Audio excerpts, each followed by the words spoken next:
기도하겠습니다. 하나님, 우리가 사순절 이 막바지에 접어들고 있습니다. 우리를 위하여 십자가까지 마다하지 않으신 그 하나님의 마음을, 그 예수님의 마음을 우리가 온 마음으로 만날 수 있게 하여 주시고, 단순히 머리로만 이해하는 십자가가 아니라 내 가슴이 만난 십자가가 되어서 저 십자가를 통하여 하나님 앞으로 더욱더 가까이 나아갈 수 있도록 도와주옵소서. 우리 한 사람 한 사람 그동안 받은 은혜가 크겠지만 그러나 더욱더 큰 은혜가 기다리고 있음을 우리가 소망으로 바라보게 하시고, 그래서 기대를 가지며 저 십자가 앞에, 하나님의 사랑 앞에 더욱 가까이 나아갈 수 있도록 도와주옵소서. 이 아침에도 주님께서 부르셨으니 우리가 말씀을 나누고 또 기도할 때에 하나님, 우리 한 사람 한 사람 마음을 만져주시고 더욱 깊이 만나주시고, 그래서 이 사순절을 더욱더 깊이 경험하며 보낼 수 있도록 인도하여 주옵소서. 감사드리며 예수님 이름으로 기도합니다. 아멘.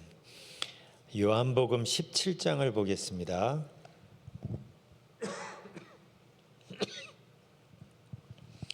요한복음 17장 3절입니다.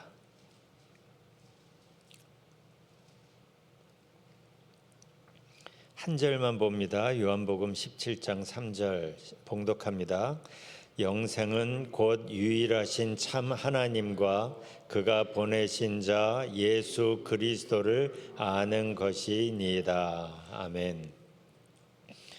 우리가 여러 번 나눴지만 요한복음 6장을 보면 오병이어 사건이 나와요. 그러니까 배불리 먹었죠. 그리고 그 다음날 더 많은 사람들이 예수님께 또 몰려옵니다. 어제처럼 배불리 다시 먹고 싶은 겁니다. 그런데 문제는 아무리 배불리 먹어도 그 만족감이 하루를 채 못 간다는 거죠. 그래서 예수님은 그들이 뭘 원하는지 아셨지만 그들이 원하는 걸 주시기보다 더 중요한 걸 주고 싶으셨어요. 그래서 말씀하십니다. 요한복음 6장 35절을 보면 내가 곧 생명의 떡이니 내게 오는 자는 결코 줄이지 아니할 것이라. 어제 먹은 떡은 하루도 안 돼서 다시 배고파졌지, 그렇지만 내가 주는 것, 나에게 오는 자는 결코 줄이지 않을 거다라고 말씀하십니다. 그리고 그 다음 40절을 보면 내 아버지의 뜻은 아들을 보고 믿는 자마다 영생을 얻는 것이라 말씀하세요. 사람들은 한 번 더 배불러 보고자 떡을 달라고 지금 몰려왔는데 예수님은 그들에게 생명의 떡을 말씀하시고 영생을 말씀하세요. 그러니까 사람들이 듣다가 다 떠나갑니다. 자기네들이 원하는 게 그게 아니라는 거죠. 지금 이 장면을 우리는 기도하면서 가끔 돌아볼 필요가 있어요. 진지하게 생각해 볼 필요가 있습니다. 나는 어떤가? 나는 무엇을 기도하고 있는가? 기도를 열심히 하는 거가 중요한 게 아니라 뭘 기도하고 있는지를 한번 가끔은 점검해 볼 필요가 있어요. 내가 원하는 걸 얻는 것에만 온통 관심이 있는 건지, 아니면 하나님의 관심이 어디에 있는지를 내가 궁금해 하는지, 이건 상당히 중요한 질문입니다. 예수님은 오늘 본문에서, 아까 우리가 읽은 본문에서 영생을 말씀하세요. 영생은 곧 유일하신 참 하나님과 그가 보내신 자 예수 그리스도를 아는 것이니이다. 이 안다는 표현, 유대인들에게 안다는 표현이 무슨 뜻인지 우리가 여러 번 얘기했었죠. 지식적으로, 교리적으로, 정보처럼 내가 아는 걸 말하는 게 아니라 관계 안에서 인격적으로 교제를 통해 알아가는 것을 말합니다. 이 야다라는 이 단어가 이 교제를 통해 하나님을 알아가는 게 그래서 중요한데, 이 교제의 원형, 오리지널 이미지는 성부, 성자, 성령 삼위일체 하나님께서 누리시는 친밀하고 영광스러운 교제를 말합니다. 바로 이 교제에서 나오는 생명력이 영생이라고 지금 말씀하시는 거예요. 아까 우리가 읽은 본문을 다시 보세요. 영생은 곧 유일하신 참 하나님과 그가 보내신 자 예수 그리스도를 아는 것이니이다. 바로 이 교제로 예수님을 또 하나님을 알아가는 게 영생이라고 지금 말씀하시는 거예요. 바로 이 교제가 하나님 나라의 핵심을 이룹니다. 이 교제의 성격이 사랑이고 이 교제에서 흘러나오는 결과가 기쁨입니다. 다시 이건 중요해서 다시 말씀을 드릴게요. 성부, 성자, 성령 사이에 나누는 교제가 하나님 나라의 핵심을 이룹니다. 이 교제의 성격을 한마디로 표현하면 그게 사랑이고 그 교제에서 흘러나오는 결과가 기쁨이에요. 이걸 제가 왜 강조하냐면 이 사랑과 이 기쁨이 하나님께서 이 세상을 창조하신 동기일 거라고 신학자들은 추측을 합니다. 성부, 성자, 성령께서 누리시는 이 사랑과 기쁨을 우리와 함께 나누고 싶어서 우리를 만드신 거예요. 그래서 사람을 특별히 당신의 형상으로 만드시고 그리고 당신의 생기를 불어넣으신 겁니다. 이거는 사랑하기 때문만이 아니라 우리와 교제하고 싶어서, 교제가 가능해지도록 하기 위해서 당신의 형상으로 그리고 당신의 생기를 우리에게 주신 거예요. 핵심이 사귐을 위해서 우리를 만드셨다는 거죠. 근데 우리가 그 다음 스토리를 알죠. 안타깝게도 이 세상이 다시 죄로 물들어갑니다. 그러자 하나님은 이 세상을 다시 회복시키시기로 결정을 하시는데 그 동력 또한 삼위일체 하나님이 누리시는 사랑과 기쁨입니다. 인간을 포기하실 수가 없었던 거예요. 인간에게 당신의 형상으로 만들고 당신이 교제하기를 원하셨던 그 인간들이 당신이 누리시는 이 기쁨과 사랑을 맛보게 해주고 싶으셨던 겁니다. 그래서 친히 육신을 입고 이 땅에 찾아오신 것이고 첫 메시지가 이거죠. 회개하라, 하나님 나라가 가까이 왔느니라. 생각해 보세요. 하나님 나라가 가까이 온 게 우리에게 어떠한 의미가 있습니까?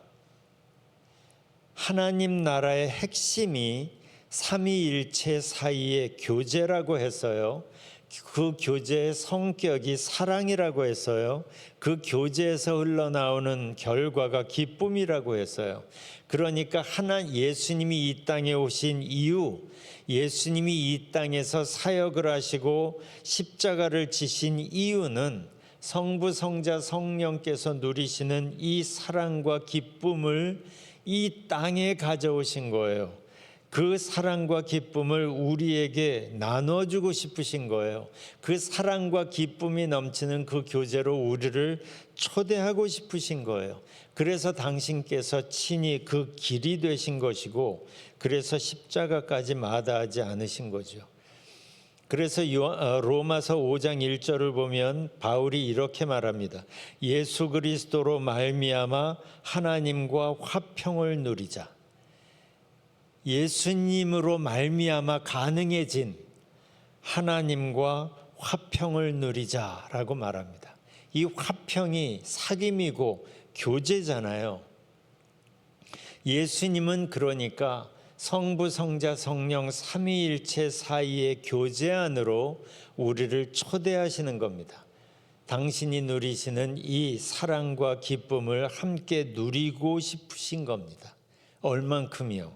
영원토록. 베드로는 그래서 베드로후서 1장 4절에서 우리를 하나님의 성품에 참여하는 사람이 되게 하신다라고 말씀하시는 거예요. 이게 그 의미입니다. 이게 표현이 베드로의 어휘가 좀 달라서 그렇지 하나님의 성품에 참여한다는 것이 하나님의 교제 안으로 들어가는 것이고 하나님 안에서 영생을 누리는 거예요.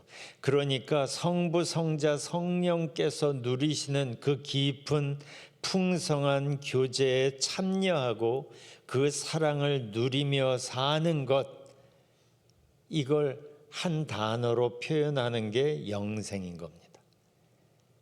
그러니까 영생은 오래 사는 데 초점이 있는 게 아니라 그 퀀티티만이 아니라 퀄리티가 중요한데 하나님의 사랑이 하나님께서 누리시는 그 교제, 사랑, 기쁨, 평안 안으로 들어가 그걸 함께 누리는 거예요.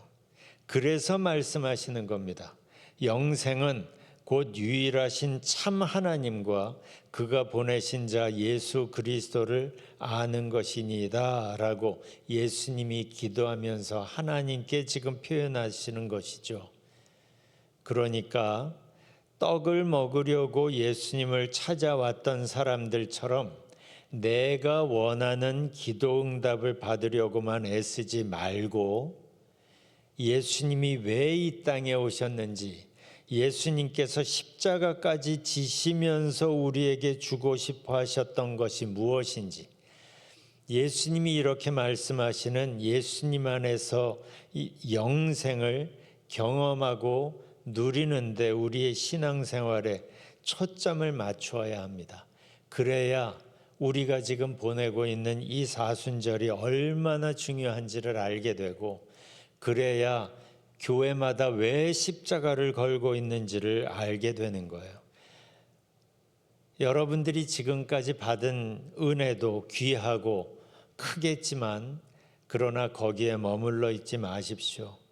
더욱더 깊은 은혜로, 살아있는 은혜로 나아가십시오. 전에 받았던 은혜만 품고 이 신앙생활 하지 말고 오늘 저 십자가 앞에서 나에게 흐르는 은혜, 나에게 흐르는 영생과 그 사랑을 맛보고 그분과 함께 오늘을 살아가는 게 신앙생활이에요.